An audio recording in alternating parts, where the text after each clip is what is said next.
What if the rain wasn't the only thing you could hear in the dark? What if something was out there, mimicking their voices? Welcome back, night wanderers. Tonight, we're not just telling a scary story for sleep, we're being hunted. This is a predator horror story, told in total darkness. If you're ready for the hunt, make sure you're subscribed. Now, take a deep breath. The story has already begun. What would you do if the sound of rain hides voices you are not supposed to hear? The Jeep's engine is sputtering its last breath, a dying metal animal succumbing to the jungle's wet embrace. I am gripping the steering wheel, my knuckles are white against the faux leather. This relentless downpour is not the gentle rain sounds for sleep I downloaded on my phone. This is a suffocating living entity, drumming a frantic rhythm on the roof and turning the dirt track ahead into a river of mud. My windshield wipers are fighting a losing battle, slapping back and forth with a pathetic, frantic squeak. I am alone out here, a fact that is settling deep in my stomach like a cold stone. This delivery was supposed to be simple, a package to a remote research outpost. Now, it feels like the opening to one of those true scary stories I used to laugh at. I am coaxing the Jeep forward, every inch is a victory against the sucking earth. The headlights are cutting 2 feeble tunnels through the curtain of water, illuminating gnarled, dripping trees that look like grasping skeletons. A deep, rolling boom of thunder is echoing through the mountains, and in the momentary silence that follows, I am hearing it. A whisper. My foot is jamming the brake. The Jeep is skidding to a halt. I am holding my breath. My heart is hammering against my ribs. It must be the wind, or just the rain playing tricks on my tired mind. I am leaning forward, peering into the absolute blackness beyond my lights. There is nothing there. I am pressing the accelerator again. The tires are spinning before they find a precarious grip. The voice of the GPS is silent now. The signal is lost over an hour ago. I am navigating by a fading water-stained map and a gut feeling that is screaming at me to turn back. Another flash of lightning is illuminating the road ahead, and for a split second, I am seeing a figure standing between the trees, tall, impossibly still. I am flinching. My hands are jerking the wheel. When I look again, there is only the darkness and the rain. It was a trick of the light, a shadow. It had to be. The Jeep is lurching violently to the left with a sickening crunch. The front tire is vanishing into a pothole hidden by the murky water. The engine is dying with a final shuddering gasp. I am slumping over the wheel. The cold dread is now a certainty. I am stranded. I am reaching for my satellite phone, but the screen is blank. No signal, no power, nothing. This is no longer a simple delivery. This is the beginning of a nightmare. I am taking a deep, shaky breath. The humid air is filling my lungs. I have no choice. I have to find that research station on foot. I am pulling my jacket tight and stepping out into the storm. The rain is immediately soaking through my clothes, a cold shock that steals my breath. I am wading through the knee-deep water, using a small, waterproof flashlight to scan the path. The beam is dancing over twisted roots and thick vines, creating shifting, monstrous shadows that seem to reach for me. Every rustle of leaves, every crack of a branch, is making me jump. I am trying to convince myself it is just the jungle, just the storm. But that whisper earlier felt so real.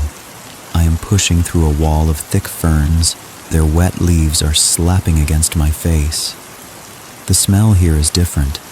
It is not just the clean scent of petrichor and damp earth. There is a faint coppery tang hanging in the air, like old pennies and wet soil. My stomach is turning. I am forcing my legs to move. My curiosity is warring with a primal urge to run. The trees are thinning out suddenly, and I am stumbling into a small, circular clearing. My flashlight beam is sweeping across the open space, and it catches on something white. It is a tent, or what is left of one. The canvas is shredded, hanging in tattered ribbons from broken poles. Equipment is scattered everywhere. A cracked laptop, a shattered lantern, a overturned chair. It looks like a bomb went off. This must be the research camp. My heart is sinking. This is not a simple outage. Something happened here. Something violent. I am stepping closer. My boots are squelching in the mud. The coppery smell is stronger here, much stronger. I am swinging my light toward the center of the wreckage, and I am freezing. There, propped against a large rock, is a figure. It is a man, wearing the tattered remains of a khaki uniform. His head is tilted back. His mouth is open in a silent scream. His eyes are wide, staring at nothing. But that is not what stops my heart. It is the state of his body. His chest is hollowed out. The rain is trying to wash away the dark stain spreading around him, but it cannot erase the horrific empty cavity. This is not an animal attack. This was deliberate. This was surgical. A sound is slicing through the rain, a sharp, rhythmic clicking. It is not an insect. It is not a bird. It is something else entirely, something mechanical and cold. It is coming from the tree line directly behind me. I am spinning around. My flashlight beam is shaking wildly in my hand. I am scanning the impenetrable wall of leaves and shadows. I see nothing. The clicking stops. The only sound is the relentless rain and the frantic pulse roaring in my ears. Then, a voice. It is low and distorted, like a broken radio transmission. It is whispering a single word from the darkness just beyond my light. Alone. And the rain is starting to sound like 1,000 overlapping whispers. My blood is turning to ice, a sluggish, frozen river in my veins. That voice. It was Sarah's voice, the one I heard over the satellite phone just yesterday, laughing about the bad connection. But now it's broken and hollow, stripped of its warmth and stretched thin like a corrupted audio file. A recording, a ghost in the machine. I am scrambling backwards, my hands and boots slipping in the churned, muddy earth. The shimmering distortion in the air, a humanoid shape of warped light and heat haze, is tilting its head, a gesture of pure, inhuman curiosity. It is waiting for my reaction. It is studying the way my face contorts in terror. This has transcended a simple, scary story. This is a live, psychological dissection. I am a rat in a cage, and the scientist is taking meticulous notes. I cannot stay here. I have to move. Adrenaline is burning through the cold dread, and I am lurching to my feet, ignoring the fire in my lungs. I am running again, blindly crashing through ferns and undergrowth, deeper into the suffocating monochrome green. The relentless clicking sound is starting up behind me, faster now, more insistent, and undeniably closer. It is a metronome to my panic, a sonic leash. It is chasing me, but not with the frantic energy of a predator running down prey. This is different. This is purposeful. The jungle is a smeared blur of wet brown and deep green, a nightmare landscape that seems to actively conspire to swallow me whole. Every hanging vine is a potential snare. Every exposed root is a tripwire designed to send me sprawling. The constant hissing roar of the rain is no longer a comforting white noise. It has become a chaotic, oppressive static that perfectly masks the approaching sounds of my pursuer. I am living, breathing, and bleeding inside one of those 3-hour creepy stories you find in the darkest corners of the internet, and there is no fast-forward button, no skipping to the final credits. Leo, please. It hurts. The voice is Sarah's again, but this time it is a desperate, choking plea, gurgling as if through a mouthful of blood. It is so visceral, so raw, that it feels absolutely real. It is coming from my left, from a dense thicket of bamboo. My training, my logic, screams that it is a trap, but my heart, my stupid, loyal heart, is screaming her name. I am changing direction without a second thought, my rational mind completely overridden by a desperate, gut-wrenching hope. I am bursting through the sharp, clattering bamboo stalks, my jacket tearing, and I find nothing. Just more jungle, more rain, more mocking emptiness. The clicking, I now realize, has shifted. It is now coming from my right, perfectly positioned to cut me off. It is hurting me. This thing is not just a hunter, it is a master tormentor. It is mining my memories, my deepest loyalties and fears, and forging them into exquisite psychological weapons. These are not ghost stories. These are weaponized echoes of the dead, designed to shatter my will. My body is betraying me. The fatigue, the terror, the slick ground. It is all too much. I am stumbling. My foot is catching on a hidden root wrapped in a slick, mossy coil. I am falling hard, the impact jarring my teeth and knocking the wind from my lungs in a pained whoosh. I am rolling onto my back, sucking in ragged, wet air, and I see it. It is standing on a thick, moss-covered branch directly above me, silhouetted against the bruised purple and black of the stormy sky. The active camouflage, the shimmering distortion, is gone.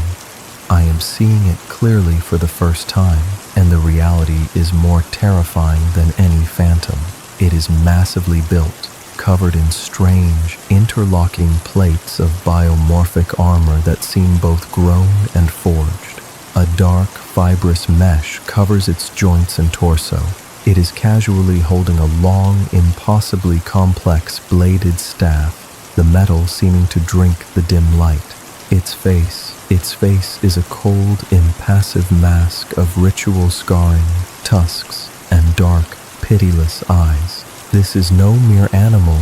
This is a monster from the darkest annals of true horror stories, a living myth, and it is standing right there. It is not moving. It is not advancing. It is just watching me. It is observing the aftermath of my fall, the way I clutch my chest, the sheer animal fear in my eyes. This clinical detachment is more frightening than any roaring charge. 3 pulsing, laser-bright red dots are appearing on my forehead, dancing in a tiny, perfect triangle. The world is narrowing to those 3 points of light. I am closing my eyes, waiting for the searing heat, the final explosive end. This is it. A final silent moment where the rain on my face feels like a cold benediction. I would give anything at all for the simple, boring rain sounds for sleep from a meditation app. But there is no peace here, only the weight. But the shot never comes. I count 3 heartbeats, then 5. I am opening my eyes, my body tense. The branch is empty. The creature is simply gone. Why? Why is it letting me live? The question is a poison in my mind. Is my terror that entertaining? Am I not worthy of being a trophy? Or is this part of a longer, more cruel game? I am pushing myself up. My arms and legs are shaking uncontrollably, a combination of shock and utter exhaustion. I am looking around wildly, spinning in a slow, pathetic circle, but there is nothing. No movement, no click. Just the endless dripping trees, the relentless rain, and the oppressive heavy silence that now feels heavier than the thunder that came before. This is the cruelest part of this entire horror ASMR experience. The silence it leaves behind is infinitely louder and more terrifying than any scream. I am forcing my trembling body to my feet, my muscles screaming in protest. I need to find real shelter, a place to hide, a place where I can think and try to piece together the rules of this nightmare. My eyes scan the darkening landscape and they lock onto a dark, jagged opening in a nearby rock face, partially obscured by hanging vines. A cave. It is a risk, a potential trap, a dead end. But staying in the open, exposed, and being toyed with is a guaranteed death sentence. I am scrambling towards it, half running, half crawling, my movements fueled by pure, undiluted instinct. The cave entrance is a dark, damp maw in the cliffside, exhaling a breath of cool, stale air. I am diving inside, stumbling the last few feet and collapsing into the cool, silent, and blessedly dry darkness. The roar of the rain and wind is instantly muffled, becoming a distant, soothing hiss, like static from a forgotten radio station. For the first time in hours, the sound isn't trying to kill me. For the first time, I can hear the frantic, hammering pulse in my own ears and the ragged sound of my own breathing. The air is dry and smells of ancient stone, cold dust, and something else, something faintly metallic. I am leaning against the cold, solid rock wall, my legs giving way, and I slide down to the gritty floor. I am safe. For a moment, I am finally getting a chance to process the insane, true, scary stories that are writing themselves with my life as the ink. My eyes are slowly, painfully adjusting to the deep gloom. The cave is larger than I thought, and it is not empty. There are shapes on the walls, placed deliberately on natural rock shelves and protruding ledges. I'm squinting, my mind refusing at first to process what I am seeing.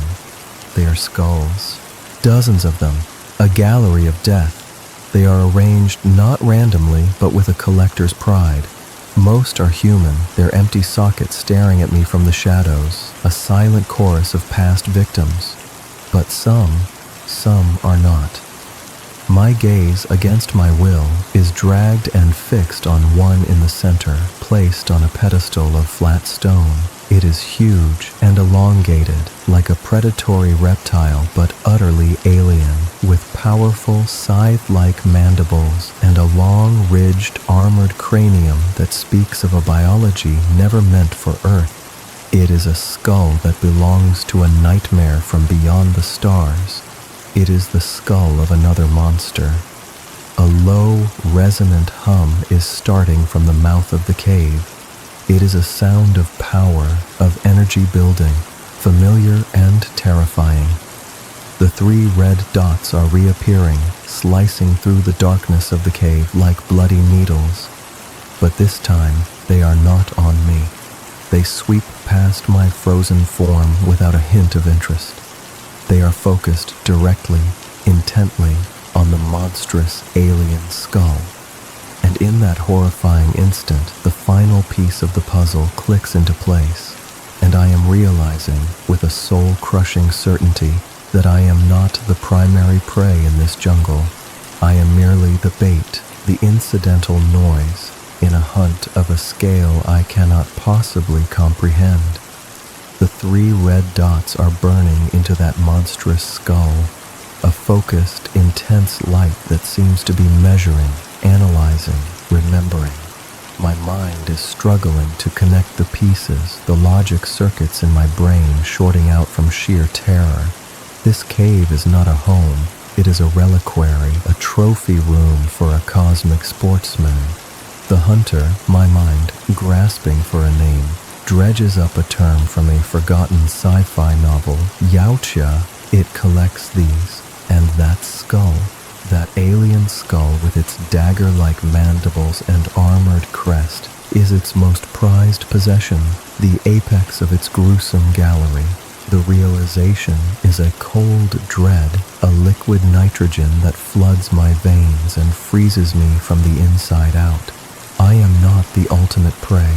I am just background noise, an interesting insect that stumbled into the arena.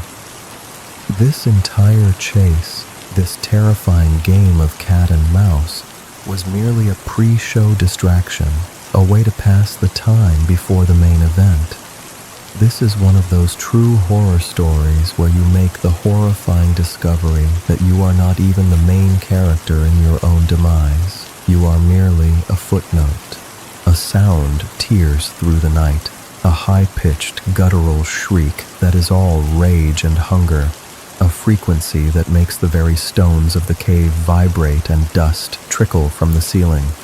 It is a sound of pure, unrestrained savagery, and it is impossibly close. The red dots on the skull vanish instantly. The low, threatening hum from the cave entrance is gone. Outside, the rain sounds seem to falter for a half-second, as if the jungle itself is holding its breath. The hunter has found its true game. I am merely collateral damage waiting to happen, a piece of scenery that might get stomped on. I am pressing myself into the deepest, darkest, most insignificant corner of the cave, my back against the rough stone, trying to merge with the shadows, to become invisible. I am a spectator in a war between gods I cannot possibly comprehend. Another shriek, closer this time, a blade of sound that cuts through the storm, is answered by a deep, guttural roar from the hunter, a sound of challenge and contempt that is somehow more intelligent, more purposeful. A flash of brilliant, actinic blue light illuminates the cave entrance for a split second, painting the skulls in stark, momentary relief, turning them into a frozen audience of the damned. A deafening blast follows, a cracked thwoom that is not a gunshot. It is the sound of reality itself being torn, of plasma superheating the air. The horror of this moment is overwhelming, a sensory overload, the piercing shriek of the unseen creature, the defiant roar of the hunter, the sizzle and crackle of energy weapons cutting through the wet, dense air. This is not a hunt anymore. It is a full-scale, tactical battle. The sounds of the fight are a symphony of nightmares composed just for me. I am hearing the splintering of ancient trees like gunshots, the heavy organic thud of massive bodies colliding with enough force to shake the ground. A high-pitched, almost mechanical scream of pain is cut short by that sickening, wet, tearing sound I heard over the comms. The sound of flesh and chitin being rent apart with unimaginable force.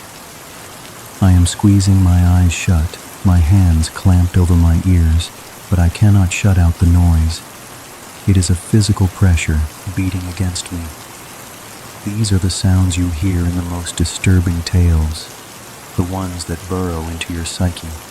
I am trapped, and a sadist has turned the volume all the way up, shattering the speakers. You are one ugly mother.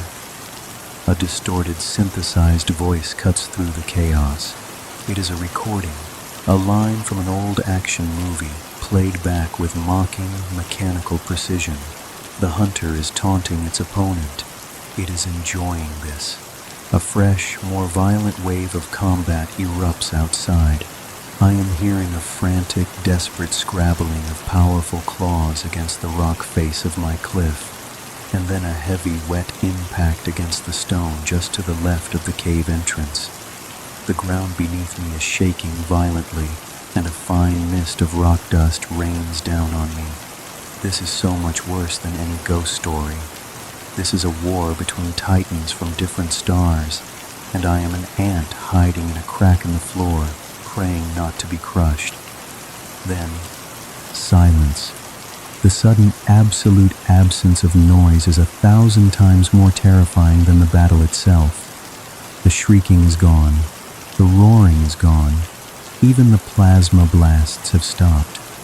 All I can hear now is the steady, indifferent drumming of the rain, a mundane soundtrack to the aftermath of something extraordinary, and the frantic, hammering pulse in my own ears, a reminder that I am still, inexplicably, alive. Who is out there now? The hunter, wounded but victorious, or the other thing, bleeding and enraged? I am holding my breath, my entire body tensed, listening with a desperation I have never known. The silence is stretching on, becoming a tangible thing, an eternity measured in seconds. I would give anything, my entire past and future, to just hear simple, boring rain and forget any of this ever happened. The familiar rhythmic clicking of the hunter is gone. There is only the rain and the waiting. Then, a new sound is starting at the mouth of the cave. It is not a confident footstep. It is not a tactical click. It is a wet, grinding, dragging sound. The sound of something immense, heavy, and broken, being pulled slowly, agonizingly across the stone floor. It is a sound of immense, painful effort, punctuated by a low, rattling, bubbling breath that speaks of grievous internal injury. Something has won the fight, but it is hurt. Badly. The dragging is stopping, right at the entrance. A large, hulking, dark shape is blocking out the dim, stormy light from the jungle. It is not the tall, lean, bipedal silhouette of the hunter. It is something lower, something bulkier, something built for brute force, now hunched over and wounded. And it is coming inside. And the final devastating truth is settling in my gut, cold and heavy as a tombstone. The hunter did not win. The dragging sound is stopping, freezing me in a state of suspended animation. A hulking, monstrous shape is completely filling the cave entrance, a silhouette of pure, predatory nightmare against the storm-washed jungle. It is not the hunter. This thing is built lower to the ground, a grotesque and perfect fusion of polished insectoid carapace and brutal, machine-like musculature. A long domed head is scraping against the top of the entrance with a sound like grinding teeth, and a segmented tail tipped with a wicked bladed point is lashing in a pained, irregular twitch behind it. This is the victor. This is the true, unfiltered monster from the darkest corners of scary horror stories, a living engine of destruction. I am pressing myself so hard against the cold, unyielding rock wall that I feel the rough texture imprinting on my skin, as if I am becoming just another mineral feature of this tomb. My breath is a silent, trapped scream in my chest, a balloon of panic about to burst. It has taken a slow, agonizing step into the cave, each movement a clear testament to its catastrophic injuries. I am seeing the source of that terrible dragging sound now. Its left hind leg is mangled into a pulp of sinew and chitin, almost completely severed, and it is trailing behind it like a useless broken rudder. And there, buried deep in the junction of its neck and shoulder, is the hunter's spear. The weapon's tip is still glowing with a faint, dying cobalt energy, sizzling where it pierces the alien flesh. Thick, green, phosphorescent blood is oozing from around the wound, dripping onto the stone floor with a faint, persistent hiss. The horror ASMR of that sound, the acid eating into rock, is a sensation I know will be etched into my memory forever. It is dying, there is no question, but it is not dead yet. The creature is completely ignoring the macabre collection of skulls. It is also inexplicably ignoring me. Its massive, elongated head is turning slowly, its movements stiff and filled with a palpable agony. It is looking for something. Its gaze, from eyes that are like pools of spilled oil, is sweeping across the cave. For a single, terrifying second, the void of its stare passes over my shadowy niche, and my heart stops. But its focus is not on me. It is looking past my fragile human form towards the rear of the cavern. It is fixing its gaze on the hunter's ultimate prize, the massive, terrifyingly ridged skull of its own kind. This was not just a random battle. This was deeply, profoundly personal. This was revenge carved in plasma and acid. These are the true scary stories for sleep that burrow into your subconscious and never, ever leave. It is trying to take another step, a final lunge toward the skull of its fallen kin, but its body is finally, completely failing. The creature is collapsing, its immense weight hitting the cave floor with a heavy, wet thud that vibrates up through the soles of my boots and shakes my very bones. A low, rattling gurgle, like stones in a flooded pipe, is escaping its throat. It is lying there, its powerful body twitching in its death throes, its life force slowly seeping away into an expanding, sizzling pool of its own corrosive blood. I am watching a god die. I am a forgotten footnote in a chapter of a war that has been raging for eons across the galaxy, long before my species ever dreamed of looking at the stars. This is not a story about me. I am just the one who was unlucky enough to be here to witness it, the one left to tell it. I am staying frozen for what feels like an eternity, listening. The rattling, wet breath is growing weaker, shallower, each one a struggle. The only other sound is the constant, steady rhythm of the rain outside, a sound that now feels like the indifferent universe weeping. The creature's bladed tail gives one final, violent, spasmodic twitch, slapping against the stone, and then it is still. The new silence in the cave is absolute, heavier than before. It is over. I have survived. I am the impossible survivor of one of history's most terrifying true horror stories. But what does survival even mean now? I am slowly, cautiously pushing myself away from the wall, my muscles screaming in protest. My legs are shaking far too hard to support my weight. I am crawling on my hands and knees, my eyes locked on the two dead titans, one inside the cave with me, one presumably just outside in a ravaged jungle. I am trapped in a mausoleum not of my making, a tomb for warriors from another world, and I am the unintended custodian. My world is gone. My team is gone. There is no rescue coming. There is only this cave, this collection of the dead, and an endless weeping wind. This is not a story with a happy ending. This is a scary story that never truly ends. It just follows many more horrifying chapters. My eyes are drawn back to the dead creature's body. It gives a final, posthumous shudder, a ripple moving down its biomechanical torso with a wet, squelching sound. Something is wrong. A seam is opening on its underbelly near the terrible wound from the spear. It is not a tear from the battle. It is a clean, deliberate biological split. Something smooth and dark and leathery is emerging from the opening, pushed out by a final, involuntary contraction. It is an egg. It is a single large oblong egg which rolls out onto the cold stone floor with a soft, wet final sound. It comes to a stop, rocking gently right at the base of the hunter's prized skull. A dark, living promise nestled beside a dead trophy.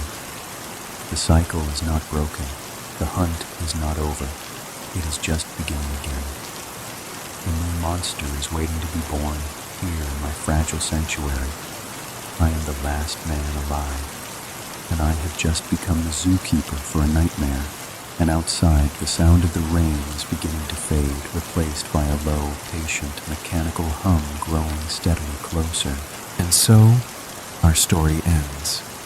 The jungle is quiet once more, its darkest secrets buried deep beneath the soothing rhythm of the rain. But in the silence between the drops, if you listen closely, you might still hear it. A faint, rhythmic click, a shimmer of heat where there should be none.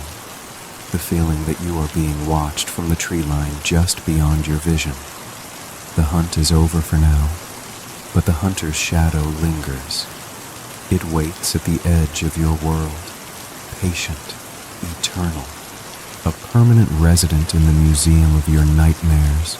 If the whispers in the rain found you tonight, if you felt the weight of an unseen gaze, let us know. Your survival is part of the story now. Subscribe and dare to join us again for more tales where the darkness breathes and the night is never truly silent. Until next time. Stay curious, stay brave, and sleep if you dare.